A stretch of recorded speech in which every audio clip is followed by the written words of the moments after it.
Hello everyone, and welcome to my life skills presentation. My name is Ellie Redmond, and I'm an occupational therapy student at the University of Kansas Medical Center. And I'm completing my first Level 2 fieldwork here at the American Stroke Foundation. Today I will be talking about finding the right shoes. I am someone who used to work at a running store prior to starting occupational therapy school. My job required looking at everyone's feet and needs differently and finding the best shoe that fit for them and their desires. So I wanted to share with you all of my tips and tricks I learned from working, as well as new information I learned now that I've been researching about shoe needs for survivors of stroke. So first, I just wanted to go over what we will be covering in the presentation today. So first, I will be talking about why shoes are important. Then we will go into the ideal fit for shoes. Then we will discuss adaptive strategies for shoes, and then helpful accessories that come to best support your feet in the shoes that you like, other tips and tricks that I learned from working at a running store and a shoe store, and then some resources you can take with you. So let's go over the main question. Why are shoes even important? First, they provide protection. Think about what you do all day. Nobody is walking around barefoot, and that's for a reason. They help you protect anything from being dropped on, from stepping on something awful, to a lot of different things like that that you kind of encounter throughout your day without really knowing because you wear shoes. So first and foremost, they provide protection for the bottom and top of your feet. Second, think about the alignment. Your feet are actually the basis of your support. And to kind of go into this deeper, let's look at the illustration. So on the left side, you can see how the ankles and the feet are not set up well, in that it affects the knees, and then it can go up to the hips, and then you can see how everything's misaligned up even to the back and neck. And so all these aches and pains you could be having from your body could all come down to one thing, and it could start at your feet. Now, if you had the right pair of shoes that support your feet appropriately, like the picture on the right, you can see how your feet, knees, hips, back, all of that's aligned, and that really sets you up for success in trying to go out and about with your day. Shoes can also provide balance and motion control in helping you walk safely. A lot of shoe brands that I worked with have specific motion control shoes to help with those reasons, to provide a little extra support for people who need that while walking or running. Finally, shoes need to be comfortable. Obviously, people are wearing shoes for a reason because they should be more comfortable than being barefoot. So once again, you want to find something that feels good to put on and you enjoy wearing. So now we're going to talk about fitting for the shoe. The first thing I always did when I helped a customer was measure their shoes, even if they walked in and they insisted that they knew what size they were. More times than not, people were wrong about that. So whenever people would walk in, I would use the Brannock device, which is the first picture here at the right, and that would help measure someone's length and width of their foot. And I would measure both feet because more times than not, it's actually that one foot is around half a size to even a whole size bigger than the other, and that's completely normal. Second, a lot of people wore way too small of shoes. The actual ideal fit is to have your shoe be one size or a half a size bigger than what I measured you with the Brannock device. And that's because you usually want a thumbnail's width between your toe and the front of the shoe, which is seen in the second picture down here. That's because as you're on your feet all day, your feet swell, and you really want to make sure you have the appropriate room for your toes. I've seen people lose toenails because they wore shoe sizes that were too small. Some stuff to keep in mind is that you don't want to let the shoe size number scare you. I think some people are very insecure if they have bigger feet, smaller feet. I think at the end of the day, you need to remember that brands run very different in size, so you could be one size to one brand and one in another, so the number really doesn't mean anything. And you also want to wear something that ultimately works for you. Nobody walks around thinking about what size feet they are. Also, your size may change over time because your feet continue to grow throughout your life, which a lot of people don't realize. So you could be, on the cusp of a size 9 throughout your life, but then if I come and measure you and I want to put you in a 10, like there could be a reason for that. And also, men and women can actually wear each other's shoes. There's a little bit of a conversion between a size and a size and a half. So for example, I'm someone who wears a women's size 11, but if I wanted to wear a men's shoe, which is just usually a little bit wider, and there's mainly just color differences, the shoes are usually pretty much the same design-wise, I would be either a 9.5 or a 10 in a men's shoe. And so once again, I think women may like to be in men's shoes a little bit more just to have a little extra room, and for some men they might like a little slimmer foot that a women's shoe can offer, and really it's very easy to do as long as you find colors and stuff that work for you and you're okay with wearing. So now we will cover what to look for in shoes. The first thing I usually talk about is durability. You want something that's going to last long and not break apart quickly. And you want something that's going to provide you the appropriate support. So a lot of people may sometimes want the cheaper shoe, but if you invest a little bit more in a shoe, it could last 2 or 3 times longer than the cheaper shoe, simply because the material doesn't break down, and you continue to get the support you're wanting for. Next, we like to look at something with cushion. You want something that is comfortable and will be nice to wear and not hurt your feet. And oftentimes a shoe with more cushion is going to take more of the impact out with each step, which will be nicer for your body. However, more cushion may not be the best. If you have too much cushion, it might be harder to walk in the shoe and harder for motion control. So I think there's a happy medium. Shape, you got to look at the appropriate size and shape for your foot. There's a lot of different sizes, like you could have a wide foot, a narrow foot, and it kind of varies between brand. Some shoes have a little bit more room in the toe box, so if you have, a foot that gets a little bit wider as you get closer to the toes, you might like those, or you might like just a shoe that's a little bit more slimmer overall. It kind of just depends for everybody. Next, we look at the support you need for your gait, and this is a big thing I would do at the running store, is that I would measure people's feet and then I would either watch them walk or run. And that's because I want to make sure I put them in the appropriate shoe that would help them in the right way. So if you look at this second picture here at the top right, there is three different images of a left foot. And so sometimes people land exactly how they're supposed to and well aligned, and that's a neutral fit in the center. But then to the left, you could be rolling a little bit outwards, or to the right, you could be rolling inwards. And about 50% of the population actually does that, and which is totally okay. But there is a shoe that will appropriately fit you, such as the one on the bottom left here that has something called the medial post. And that helps correct the step when you step inwards, so it turns it more into a neutral stride. Another thing I will look into is your arch, and you can see that in the bottom right picture. You could have a lower, a medium, or a higher arch, and you can also get this evaluated at running stores with a little foot map, or other major sports stores may have this, but that also helps me find a right shoe that helps support and hold that arch so you're not collapsing your foot every time you step. And then the last thing I want to cover is bells and whistles. A lot of shoe companies have these fancy buzzwords like Meta-Rocker, this new kind of foam technology, we use carbon plates, and some of those are great, but they may not be what you're looking for. Some of them try to relate to speed and fancy quality, and honestly you may just want something that's simpler and that'll help you with your needs best. So don't let the buzzwords think that that is the best and only shoe for you. So next we will go into different adaptive strategies for shoes for survivors of strokes. So some people may not like laces, so there are different alternatives of styles of shoes you can go for. You can have the Velcro shoes, which are nice because you can use one hand and they're adjustable. Some people like the simple slip-on shoes. However, the only con is that they don't adjust. So if they're too loose or too tight, you really can't do a lot to help that fit better.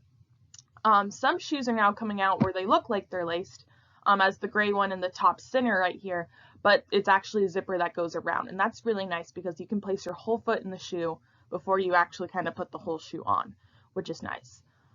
For people who do want to have more of the laces, there are alternatives for that too. First, you can have lock laces, which is the picture on the far right here, and that kind of helps hold the laces in place so they don't untie a lot, because I know it's very troublesome if you're gonna have to tie your shoe all day because it keeps falling apart. You can also replace laces with something that's longer or thicker, just like a little bit more built up so your hands can better handle it. Some laces are very flat and thin, and it's hard to kind of get a grasp on things. So a lot of stores sell very cheap laces that you can replace that with if they are easier for you to use. Second, there are also elastic laces that are also drawstring. So that's the blue laces here at the bottom right. And that's really nice because you can kind of just pull and tighten. You can even try to use that with one hand. Also, some people may want to keep the normal laces, but they need to find one-handed shoe tying strategies. And there are a lot of different YouTube videos and different ways to do that, so that could be something worth exploring. And then finally, there are various lacing styles for the needs of your feet. So there's ways for a wider forefront to kind of open it up. If your heel keeps slipping in the back, you can use something called a heel lock lace to kind of lock the shoe in place a little bit more. So there are various ways to lace based on your needs. And then I also just wanted to highlight a couple different accessories that can be found either in like running sports or sporting stores. First, it's called toe pads or toe spacers, and that can help people who either have bunions or toes that overlap and kind of cause blisters while you're in the shoe. And that's that first picture. You can kind of see how the plastic, or sometimes it's like a little sticker, kind of keeps everything in line, so prevents anything uncomfortable from happening. You can also look into compression socks or garments. So right here in the third picture, I have socks. There's also sleeves, so it's just without the feet, so your feet aren't being compressed. Some people just like the feeling of that it provides a little support if you get sore throughout the day. It's just really good to bring circulation in. However, if you are looking for something more like garments, that's kind of more medical grade thing, so you were looking to a medical specialist. So if you have lymphedema or any other conditions kind of in that realm, I would go seek medical help and advice for that because they have medical grade materials. Third, I wanted to talk about insoles, and so that's if your arch needs a little bit more extra support. There's some for low, medium, high arches and different needs as well. So that just provides a little extra support in your shoe if it's not giving quite what you need. Some people have really unique feet in that they require a custom orthotic, so if it's perfectly to their foot, but you would have to get that done with a podiatrist or another foot specialist, but something to keep in mind. And then finally, there are plenty of recovery and relief accessories. If you have achy feet, if you have anything like plantar fasciitis, which is like the bottom of your tissue of your feet are inflamed, you can use this little ball that's in the second picture that has little prongs in it. It's textured, and you can use that as you sit down to roll out your foot, and helps kind of break that tissue and soreness up. I also just wanted to share some other tips that I got just from working in the running store world that I found to be very useful and still use to this day. So I think it's worth sharing with everyone, that if you happen to get blisters a lot just from wearing your shoes normally, like you don't notice anything wrong, but they're just uncomfortable, think about the socks that you wear. If they are 100% cotton, a lot of the time they absorb moisture, such as sweat, and it retains it too much to where you can get a lot of rubbing and friction in your foot, which can cause blisters. So we always said cotton is rotten. I think you need to find something with a little bit more of a blend if you have these issues, such as polyester, sometimes a little bit of spandex. There are a lot of stock options at running stores and sports stores that often have lifetime warranties. Another thing to keep in mind is that if your shoes are torn up, the fabric on the inside of the shoes are torn up, it's likely from the cotton socks as well. So think about switching out your socks if you're running into those issues. A question I got a lot in the industry is when it's time to get new shoes, and that is different for everybody. Usually people can tell when they're not getting as much support or comfort or relief in their shoes as they once did. It's important to kind of look at the bottom of your shoes. You can see if there's a lot of wear in one area, depending how you strike your foot. That may be indicated of when it's time. So for some people, it can be, like a once a year thing, and some people may be more frequently if that's the one pair of shoes they do everything in. So that's just something to be mindful and keep in mind to know when it's time to get shoes. And then a way to find cheaper shoes is if you were to go to a running store or any other kind of shoe store, and they usually have a number at the end. So if it was like New Balance Fresh Foam like 22 for 2022. That means that's usually the 22nd version of that shoe. So a lot of the times you can kind of find cheaper shoes of the older version, and many times the shoe itself feels pretty similar to the newest shoe. A lot of the differences are designs and looks. So there are a couple tweaks here and there, but usually the feel of the shoe is very similar. So if you find an older version, those are often marked down, especially when a new shoe comes out. Like if the New Balance Fresh Foam 2022 was to come out in like June 2022, a lot of the 2021 versions would go on sale around like June, July, like right before the new ones drop. So that's just something to keep in mind with the release calendars as well.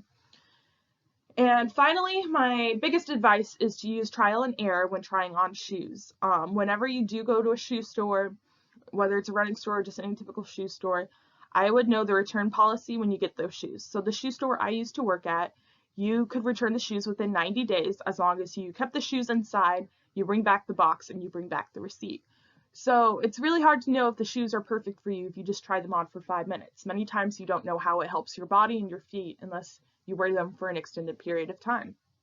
So I would recommend my customers go home, either wear them in the house or go to a gym, put the shoes on in the gym and walk around like the indoor track, just to get a real feel and see if they're actually what you want them to be.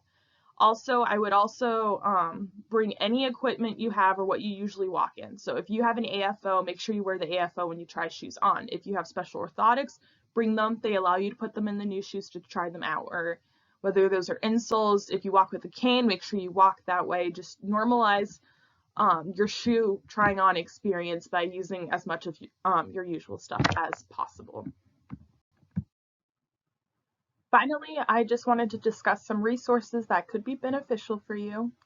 First, if you need to get shoes that are different in size for each foot, more than the average half size to size that I was mentioning earlier, like at least a size and a half and up, Nordstrom, Billy's, Silverts, Zappos, and Friendly Shoes are places that can help you with this.